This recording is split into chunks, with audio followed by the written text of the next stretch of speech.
Olá, meus queridos! Eu sou a professora Andréia Coutinho, sou advogada e vou trabalhar com você a disciplina Direito Administrativo e do Trabalho. Antes de começarmos, eu gostaria de fazer um pequeno pedido. Pequeno, mas muito importante. A nossa disciplina tem muitas normas, muitos artigos. Se eu ler todos eles aqui, teremos uma aula cansativa, muitos vão cochilar e começar a conversar com o colega. Sem contar que outras coisas que eu poderia falar ficarão para trás. Então, eu gostaria que antes de virem para a nossa aula, vocês lessem em casa os artigos do seu caderno didático.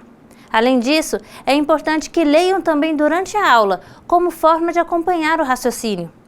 Se após ter assistido às aulas e realizado a leitura dos artigos, ainda houver alguma dúvida, postem no fórum.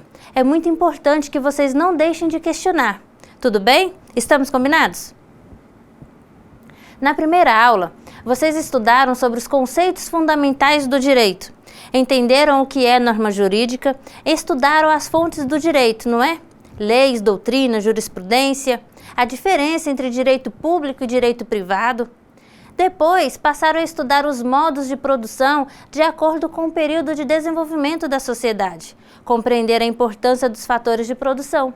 E, por fim, estudar a Constituição Federal, a sua importância como ferramenta que assegura direitos e deveres do trabalhador brasileiro. Estudou também sobre a importância da educação na formação de um cidadão e identificou os mecanismos constitucionais para o exercício da cidadania. Hoje, nós iremos estudar os elementos do direito administrativo e, posteriormente, vamos falar dos funcionários da educação como sujeitos da sua própria história. Estes assuntos estão nas unidades 4 e 5 do seu livro didático. Iniciaremos com os elementos do direito administrativo. Vamos identificar o direito administrativo como um ramo do direito público interno. Vamos reconhecer as instâncias de controle da administração pública e iremos também recordar um pouco a história da administração pública no Brasil. Vamos começar então com o conceito de direito administrativo. O direito administrativo estabelece, de uma maneira democrática, regras que regulam harmonicamente as atividades da administração pública, tratando do funcionamento e da organização dos serviços públicos necessários à promoção do bem comum. Quanto à sua autonomia, o direito administrativo é um ramo do direito público interno que tem por objetivo tratar das relações entre os órgãos, agentes e pessoas jurídicas que compõem a administração pública. Vocês já estudaram na primeira aula sobre o conceito de fontes do direito, que é o local de seu nascimento.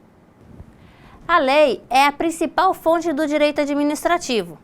A doutrina é todo o conjunto teórico ligado ao direito. Ela é representada principalmente pelos livros e artigos. A jurisprudência é o conjunto dos julgamentos dos juízes e ministros. É o entendimento que estas autoridades têm sobre determinado assunto. É como eles aplicam e interpretam a lei no caso real. O costume, por sua vez, se dá quando não há norma regulamentadora de determinado ato e cuja prática corriqueira do dia a dia é aceita por todos como se regra fosse. Portanto, a lei é a principal fonte de qualquer vertente do direito. Mas ela não consegue prever todas as situações possíveis e, portanto, o direito acaba fazendo uso de outras fontes, como a jurisprudência e o costume. Além destas, temos ainda a analogia, equidade, princípios gerais, tratados internacionais, instruções, regulamentos circulares. Veremos agora os princípios do direito administrativo. O caput do artigo 37 da Constituição dispõe que a administração pública, direta e indireta, de qualquer dos poderes da União, dos Estados, do Distrito Federal e dos municípios, obedecerá aos princípios de legalidade, impessoalidade, moralidade, publicidade e eficiência. Nós temos uma lista enorme de princípios que devem ser obedecidos pela administração pública. São eles: a legalidade, a impessoalidade, a moralidade, publicidade e eficiência, que acabamos de ler, e temos ainda a finalidade, continuidade, indisponibilidade, autotutela, supremacia do interesse público, igualdade e motivação. Pelo princípio da legalidade, o administrador só poderá praticar ato que está previsto em lei. Então, tudo que ele faz é porque tem uma lei dizendo que ele deve fazer.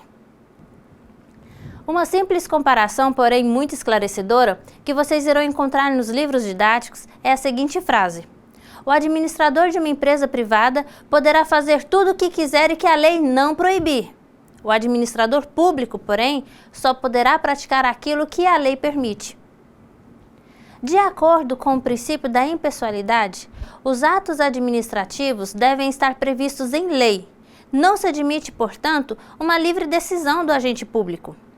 Entretanto, alguns atos são discricionários, ou seja, o agente terá liberdade de decisão, mas mesmo nesses casos, esta decisão está limitada e condicionada ao preenchimento de alguns requisitos descritos em lei.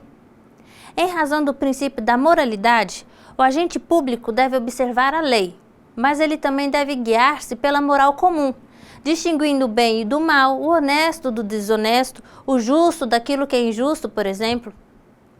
Com base no princípio da publicidade, todo ato administrativo é público. Qualquer pessoa pode procurar um órgão público e requisitar informações. A publicidade do ato é requisito fundamental para sua validade. Entretanto, este princípio sofre restrições. Em alguns casos, o sigilo é permitido, como, por exemplo, para atender ao interesse maior da administração, em investigações policiais e também nos casos de interesse da segurança nacional.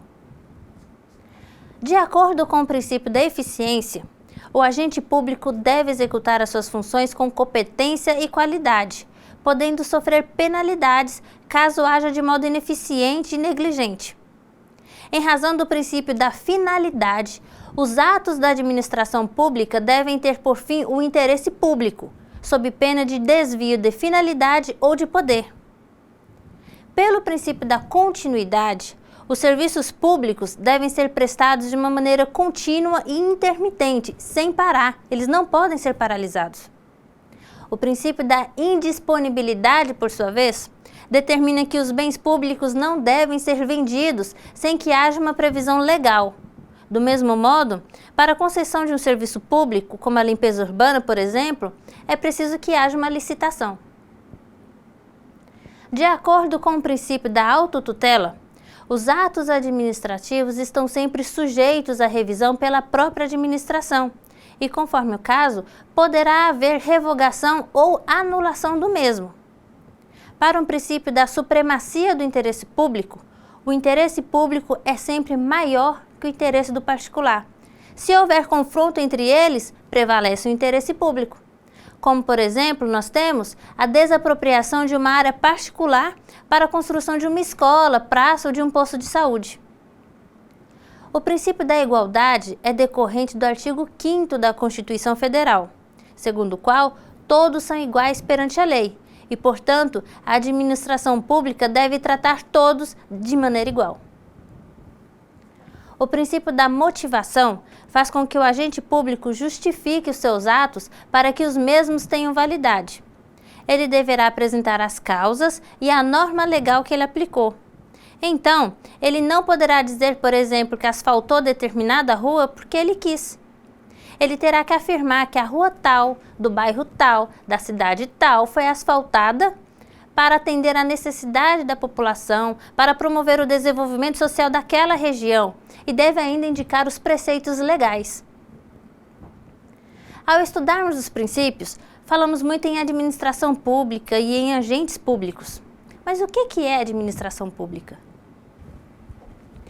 A administração pública é o conjunto de atividades desempenhadas ou dirigidas pelas autoridades e órgãos do Estado, no intuito de promover o bem comum da sociedade. E no caso da educação pública, as ações estão concentradas nos poderes executivos da União, dos estados, distrito e municípios. E os agentes públicos, o que são? Agente público é todo aquele que se encontre no cumprimento de uma função estatal, mantendo vínculo com a administração pública. Então, os funcionários da educação, o presidente da República, prefeitos, as empresas de transporte público, são todos agentes públicos. É importante lembrar que para ser considerado agente público, é preciso o cumprimento de 2 requisitos. O agente precisa desempenhar uma atividade de natureza estatal e também precisa estar investido no cargo.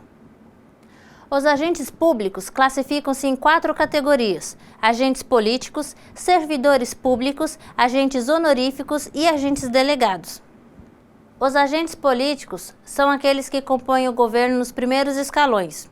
Foram nomeados, eleitos, designados ou delegados para o exercício de alguma função. Eles estão investidos em cargos, funções, mandatos ou comissões.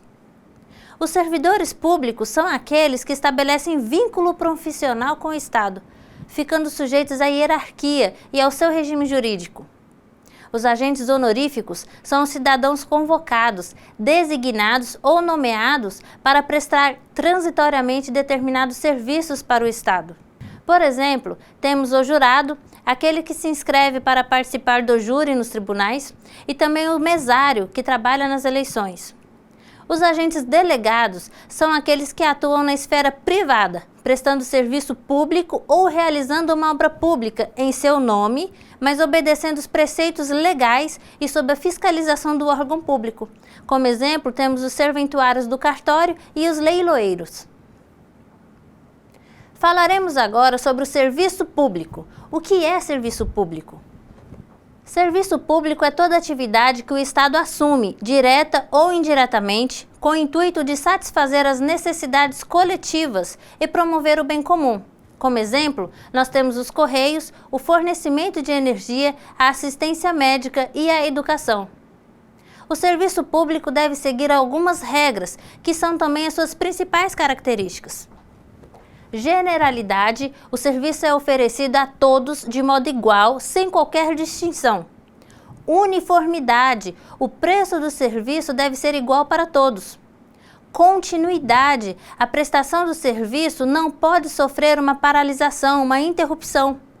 E temos também a regularidade, a fim de manter o mesmo nível de qualidade e quantidade. Estes serviços podem ser de execução direta ou indireta, conforme aquele que o realiza. Assim, quando é o próprio Estado quem realiza o serviço, fala-se em execução direta, como, por exemplo, a emissão de moedas e a segurança nacional. Por outro lado, há serviços que o Estado pode designar para um particular por meio de uma concessão. A finalidade dessa concessão é oferecer um melhor atendimento à sociedade, porque o Estado sozinho ele não consegue fazer tudo isso. Então, quando ele concede a um particular que o faça, ele diminui a sua sobrecarga e, como consequência, pode exercer melhor as suas funções. É importante lembrar que, mesmo o serviço sendo prestado por um particular, o Estado fiscaliza para ver se está sendo prestado da forma devida. Como exemplo de serviço de execução indireta, nós temos o transporte público e a telefonia. Passaremos agora a falar dos poderes administrativos. Vocês já devem ter ouvido falar de autarquias, de empresa pública, sociedade de economia mista e fundação pública. Se nunca ouviu falar, não se preocupe. Hoje nós vamos conhecer um pouquinho delas. Mas antes, vamos ler novamente o artigo 37 da Constituição. A administração pública, direta e indireta. Vejam que a Constituição afirma para nós que a administração pública pode ser feita tanto na forma direta quanto na indireta. Vocês se lembram que eu falei que a administração pública é um conjunto de órgãos integrados, encarregados de exercer as funções que as leis e a Constituição Federal determinam? Pois bem, algumas dessas funções são exercidas pela União, pelos estados, Distrito Federal e também pelos municípios, todos através das suas secretarias e ministérios. No exercício dessas funções, a administração é chamada de direta, porque não há interferência de uma outra pessoa jurídica, apenas da própria administração. Então, a administração direta é aquela cujos serviços estão integrados na estrutura do poder público. São os ministérios, Ministério da Educação, Ministério da Saúde, Ministério de Minas e Energia, e são também as secretarias estaduais e municipais. A administração indireta, ela ocorre quando o Estado concede a uma outra pessoa jurídica o exercício de algumas de suas atividades sem perder, entretanto, o vínculo jurídico. Esta modalidade de administração se dá através das autarquias, empresa pública, sociedade de economia mista e fundação pública. Neste momento, não temos a necessidade de entrar em detalhes sobre cada uma delas, mas é interessante conhecer as suas características principais. Elas possuem autonomia administrativa e financeira, algumas inclusive com receita própria, como é o caso das autarquias. Possuem patrimônio e personalidade próprios. Para trabalhar nessas instituições, é preciso ser aprovado em concurso público e estão vinculados com os órgãos da administração direta. Estudaremos agora os poderes e deveres do administrador público. Pessoal, o administrador público é também um agente público. E quando estudamos seus poderes e deveres, precisamos compreender uma coisa. Os poderes e os deveres devem ser observados pelo agente quando no exercício do seu cargo ou função e para realizar atividades no interesse da coletividade. Por exemplo, o diretor de uma escola, ele é um agente público e, como todo agente público, ele tem o dever de prestar contas. Mas ele tem que prestar contas da escola que ele dirige. Além disso, as contas pessoais dele são dele. Então, a gente não pode confundir o agente público no exercício da sua função como um agente público e fora do seu ambiente de trabalho e, portanto, simples cidadão. Vocês entenderam? Olha, os principais deveres do administrador público são dever de agir, dever de eficiência, dever de probidade e dever de prestar contas. O que é dever de agir? Eu vou te dar um exemplo e este deve ficar bastante claro. Imagina um dia de sol, domingo, João sai com a família e os filhos. Eles vão para uma sorveteria e lá eles sentam e saboreiam os sorvetes. Num prédio em frente, eis que surge um homem pendurado no parapeito. Ele estava fazendo alguma manutenção, não usou equipamento de proteção devidamente, escorregou e caiu. Só que ele estava amarrado por uma corda e ficou pendurado. João, ele é obrigado a socorrer um homem? E aí? Depende. Ele é obrigado ou ele não é? Se ele for bombeiro, ele é obrigado? E aí? Supondo que ele realmente seja um bombeiro, será que ele é obrigado a socorrer esse homem? Não, ele não é obrigado. Mas como não? Se ele é um bombeiro, agora pronto, se o bombeiro não é obrigado a socorrer, o que vai acontecer com o homem lá em cima? Pessoal, João não estava em serviço. Ele não estava em serviço, então não era obrigado. É bem verdade que João irá socorrer o homem lá pendurado, da mesma forma que qualquer outro cidadão que presenciar a cena e tiver condições de ajudar. Mas ele fará isso por uma questão de instinto humano, por vontade própria, mas não pelo dever. Agora, vamos imaginar que João está lá no quartel, exercendo a sua função de bombeiro militar, e o síndico do prédio liga pedindo ajuda. João pode recusar-se a ir? Ele pode dizer, vou almoçar primeiro? Ou então, eu vou tirar um cochilo, daqui a pouco eu vou. Ele pode fazer isso? Não, muito pelo contrário. Agora ele tem o dever de agir. Entenderam a diferença? Vamos para outro exemplo?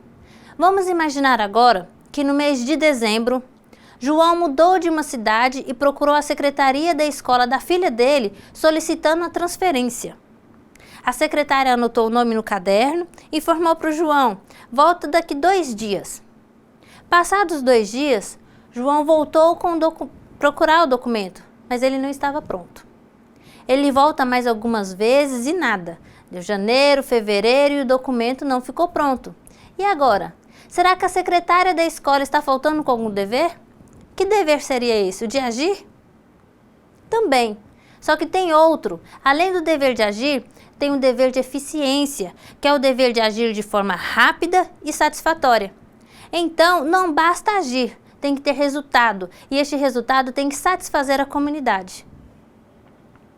Um outro dever importante é o dever de probidade. Ele está previsto no parágrafo 4º do artigo 37 da Constituição, que fala o seguinte: os atos de improbidade administrativa importarão a suspensão dos direitos políticos, a perda de função pública, a indisponibilidade dos bens e o ressarcimento ao erário, na forma e gradação prevista em lei, sem prejuízo da ação penal cabível. Mas o que é ser probo? Probidade é honestidade. O administrador ele tem que ser honesto, agir conforme os preceitos da lei. Por último, nós temos o dever de prestar contas, ou seja, o administrador tem que demonstrar o dinheiro que possui, aonde ele gastou e por quê. Deve demonstrar que realmente houve a necessidade do investimento ou do gasto. Vamos estudar agora os atos administrativos. Atos administrativos são aqueles praticados no exercício da administração e têm por objetivo o bem-estar da sociedade. É toda manifestação unilateral de vontade da administração pública que, agindo nessa qualidade, tenha por fim imediato adquirir, resguardar, transferir, modificar, extinguir e declarar direitos ou impor obrigações aos administrados ou a si própria. Quando este ato é colocado em prática, ele se torna um fato administrativo. Os atos administrativos são classificados segundo vários critérios. Não iremos aprofundar no tema. Eu gostaria que, para quem ainda não leu o caderno didático, fizesse uma leitura quando chegar em casa. E para quem já leu, se puder, leia novamente, porque isso vai ajudar você a fixar o conteúdo. Quanto ao objeto, os atos podem ser de império, gestão ou de expediente. Os atos de império são aqueles praticados em posição de superioridade. A administração age com supremacia sobre o particular e também sobre o servidor.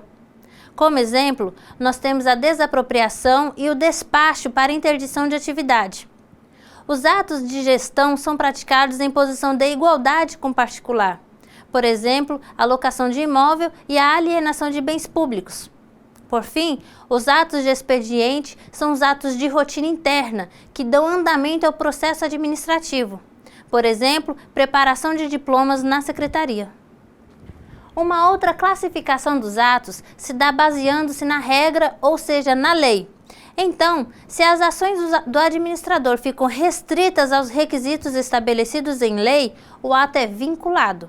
Em outras palavras, o ato do administrador está vinculado ao que diz a lei, não podendo ele agir de modo diferente. Assim, por exemplo, um comerciante deseja um alvará de funcionamento da prefeitura. Se ele cumprir todos os requisitos para obtenção deste alvará, o administrador público deverá conceder. Por outro lado, existem alguns atos que, embora a lei também tenha que ser observada, o administrador escolhe a decisão que deve ser tomada, mas a escolha deve estar dentro dos limites impostos pela lei. Quanto à eficácia, o ato pode ser considerado válido, nulo ou inexistente. O ato válido é aquele executado por autoridade competente e que foi elaborado segundo requisitos estabelecidos em lei. O ato nulo possui um vício insanável, ou seja, que não tem como consertar. É um ato que foi praticado em desacordo com a lei. E o ato inexistente não possui elementos necessários à sua constituição. Ele não tem valor jurídico e normalmente está associado à prática de usurpação de função pública. Quanto à espécie, os atos administrativos dividem-se em normativos, ordinários, negociais, enunciativos e punitivos. Os atos normativos, como o próprio nome já diz, são as normas que regulamentam determinado assunto.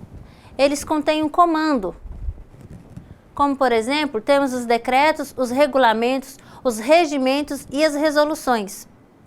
Os atos ordinatórios são aqueles que disciplinam a conduta do agente público no exercício de suas funções. Ele tem validade apenas para os servidores subordinados à chefia que os expediu, não obrigando os particulares e os agentes de outros setores. São exemplos as instruções, circulares, memorando, avisos e os ofícios. Os atos negociais revelam uma declaração de vontade da administração em concretizar determinado negócio jurídico ou atribuir direitos ou vantagens ao particular. Como exemplo, temos as licenças, autorizações e homologações. Os atos enunciativos permitem que a administração certifique ou ateste um fato, como ocorre, por exemplo, nos certificados e atestados. Por fim, nós temos os atos punitivos, que são as sanções impostas àqueles que cometem infrações administrativas. Eles podem ser, dentre outros, multa, interdição de atividades ou embargos de obras. Passaremos agora para um outro tópico dos atos administrativos, a sua invalidação. Como assim, professora? Invalidação? Tornar inválido um ato? Pessoal, os atos administrativos, como nós já vimos, eles têm que seguir os preceitos legais e ainda atender à coletividade. Entretanto, algumas vezes há algum desvio, algum ato que não obedeceu integralmente à lei. Nestes casos, a administração torna este ato inválido. Mas caso ela não faça isso, o cidadão pode ele mesmo questionar junto ao Poder Judiciário, para que o Poder Judiciário declare o ato inválido. Existem duas formas de extinção do ato, a revogação e a anulação. Na revogação, o ato era válido, porém tornou-se inconveniente. Mas caso o ato não fosse válido, falaríamos em anulação. Então, a principal diferença entre os dois institutos é quanto à validade do ato que está sendo extinto. Se ele era válido, falamos em revogação. Se inválido, anulação. Encerramos os atos administrativos e iremos estudar agora as licitações e os contratos. Os contratos da administração devem ser realizados por meio de uma licitação, havendo apenas algumas exceções expressas em lei. Licitação é o conjunto de procedimentos administrativos que visam selecionar a proposta mais vantajosa para a administração pública. Nela, todos os interessados têm uma igual oportunidade de negociar com a administração.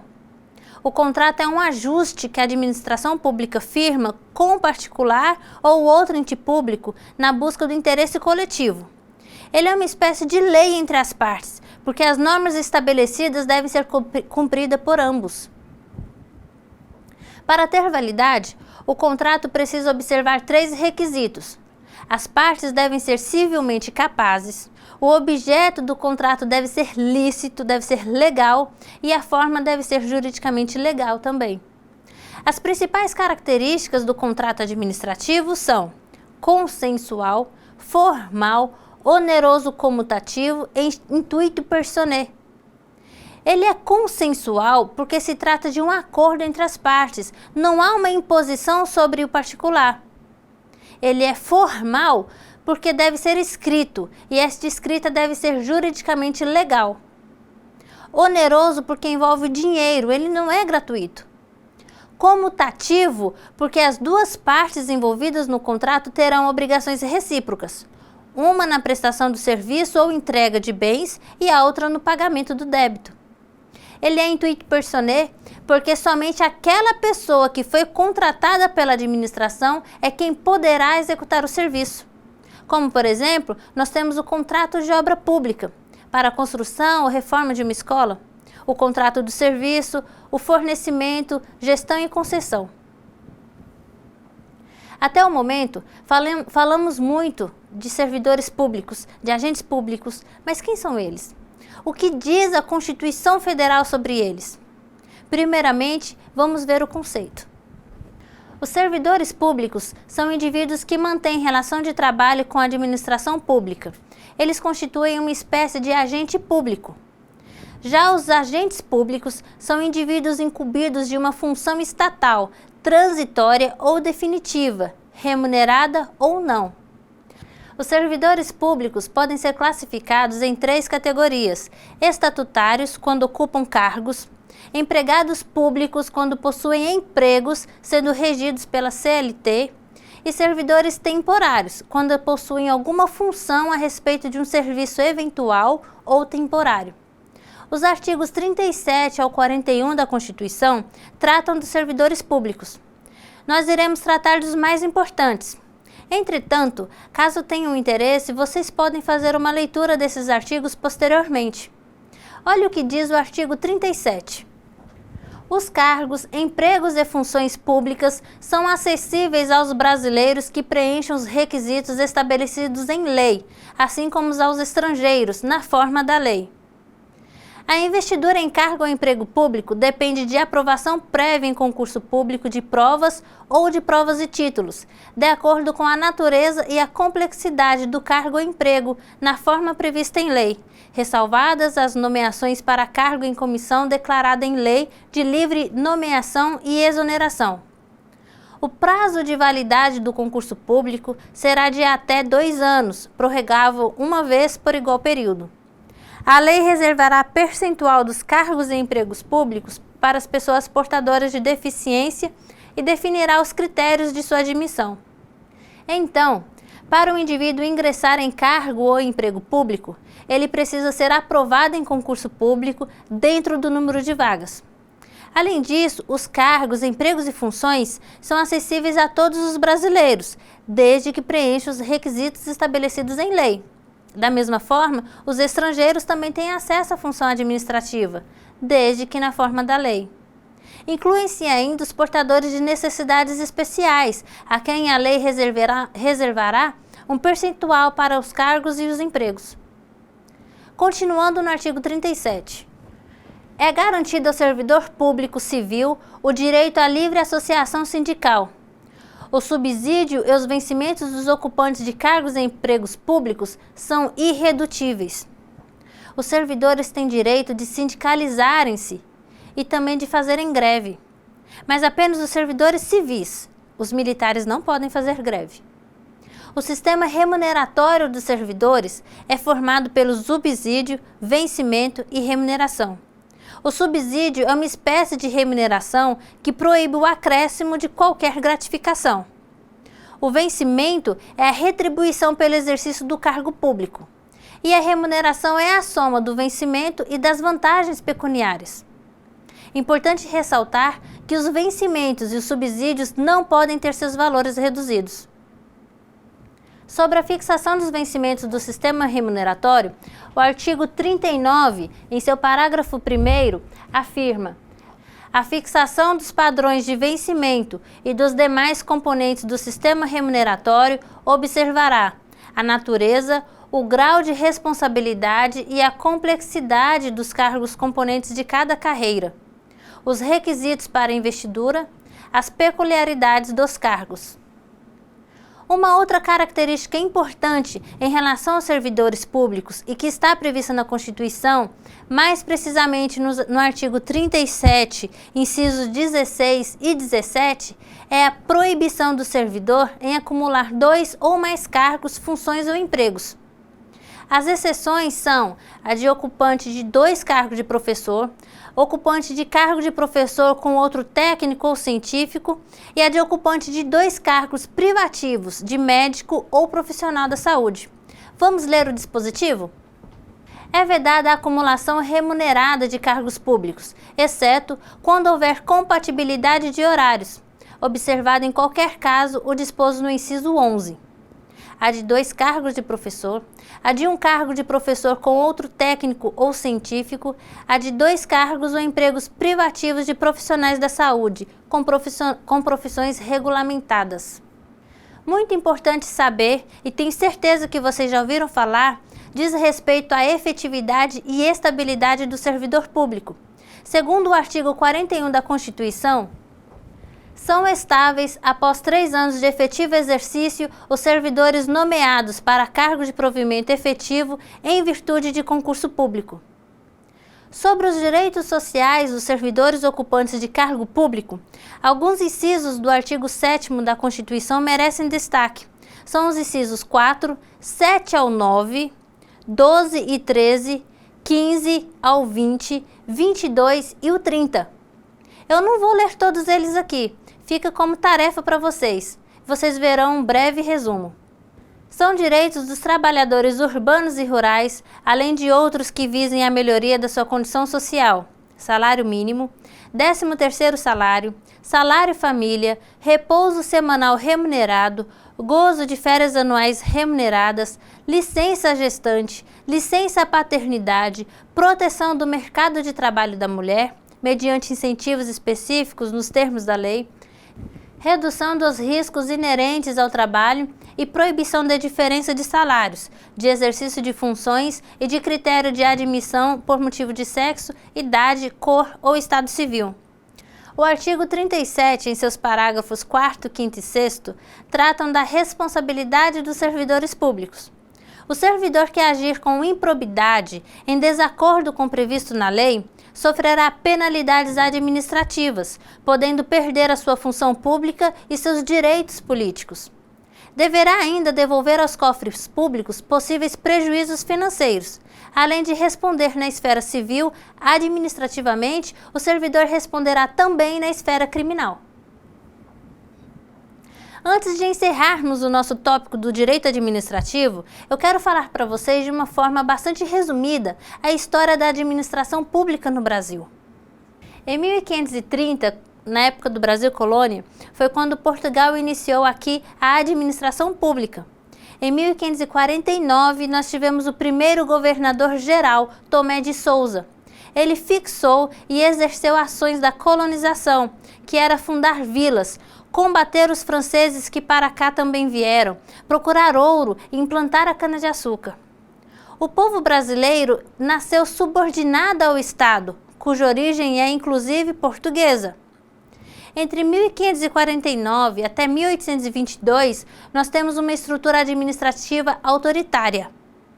Em 1822, com a independência do Brasil, entra em vigor o Estado Novo, que dura até 1930.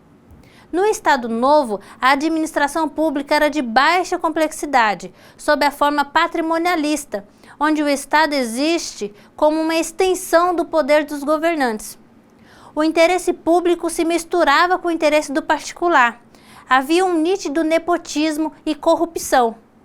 Caracterizou-se pelo patrimonialismo, pois não havia distinções entre os limites do público e do privado. Mas em 1930, inicia-se uma nova implantação de um modelo burocrático de administração. Valorizam instrumentos importantes, como o concurso e o treinamento. Além disso, o patrimonialismo deixa lugar para o clientelismo e fisiologismo. O clientelismo é um sistema onde a pessoa recebe algum tipo de auxílio em troca de apoio político. Na fisiologia, o servidor público busca a satisfação do interesse de um particular, em detrimento do interesse da coletividade. No pós-guerra de 1945, entramos num governo ditatorial. Iniciou-se o período de planificação, que foi uma tentativa de simplificar os processos administrativos e descentralizar os serviços. A economia brasileira começou a crescer. Buscou-se, então, um ajuste de demandas, oferta de serviços e funcionamento da máquina administrativa à nova realidade socioeconômica do país. Em 1967, nós tivemos a edição do Decreto-Lei 200, que tornou-se uma importante tentativa de reformar a administração pública. Buscou-se maior eficiência com a transferência de atividades para as autarquias, para as fundações, empresas públicas e sociedades de economia mista. Mas a administração central permaneceu ineficiente. Uma outra tentativa de reforma foi a criação do Ministério da Desburocratização, na década de 80. Buscou-se revitalizar e agilizar as organizações do Estado. Mas em 1985, quando o Brasil muda o seu sistema de governo para o democrático, os processos foram interrompidos. Fernando Collor, presidente do Brasil nos anos de 1990 até 1992, reestruturou a máquina pública, reduziu os ministérios, órgãos e entidades. Em 1994, Fernando Henrique Cardoso assume a presidência e propõe aparelhar o Estado para que ele assuma um papel menos executor ou prestador direto de serviço e mais regulador e provedor destes. Ele iniciou uma política de privatização de obras e serviços e de terceirização de mão de obra. Em 2006, foram realizados diversos concursos para cargos de docentes e técnicos nas universidades públicas, o que interrompeu um pouco a forte tendência de privatização da educação superior. No nosso caso, quando o profuncionário confere títulos profissionais aos trabalhadores das escolas públicas, habilitando-os para os concursos públicos, coloca-se contra a privatização e a terceirização. Pessoal, encerramos aqui a nossa primeira parte da nossa aula. Vamos passar agora a falar dos funcionários da educação como sujeitos da sua própria história. Iremos reconhecer a história de mobilização dos funcionários da educação e reafirmar a condição de sujeitos da própria história. Neste momento, nós iremos resgatar a nossa história.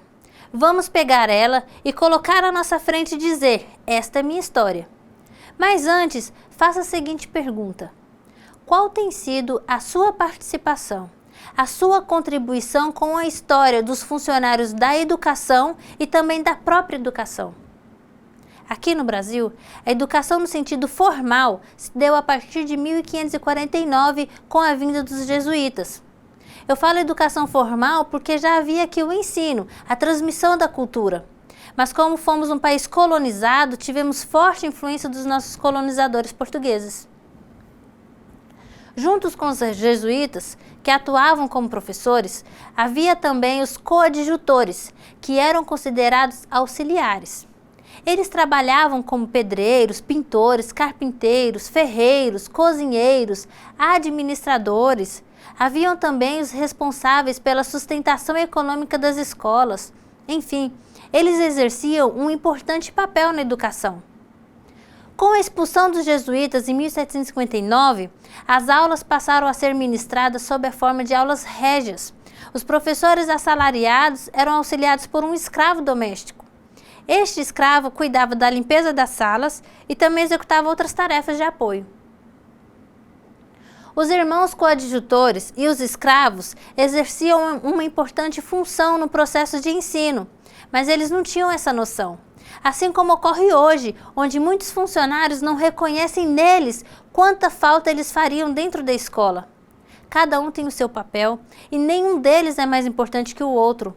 Um complementa o outro e é preciso que cada um perceba isto. Em 1988, com a promulgação da nossa atual Constituição, os funcionários públicos começaram a sindicalizarem-se, mas foi somente em 1990 que a Confederação dos Professores do Brasil aprovou a unificação com os funcionários. Hoje, eles integram a Confederação Nacional dos Trabalhadores do Brasil e o seu principal anseio era a elaboração de um plano de carreira nacional unificado para professores, especialistas e funcionários. Observem quanto tempo se passou desde o início da educação formal até a unificação dos professores com os demais funcionários. Demorou muito, mas o importante é que ela aconteceu e que cada vez mais esses funcionários percebem a sua importância no processo educativo. O importante documento que temos é o parecer número 16 de 2005, da Câmara de Educação Básica do Conselho Nacional de Educação. Trata-se de uma proposta de diretrizes curriculares nacionais para a área profissional de serviços de apoio escolar. A ação educativa desenvolvida na escola não se restringe à importante atuação educativa do professor, mas abrange também as demais relações sociais estabelecidas nas e pelas instituições educativas.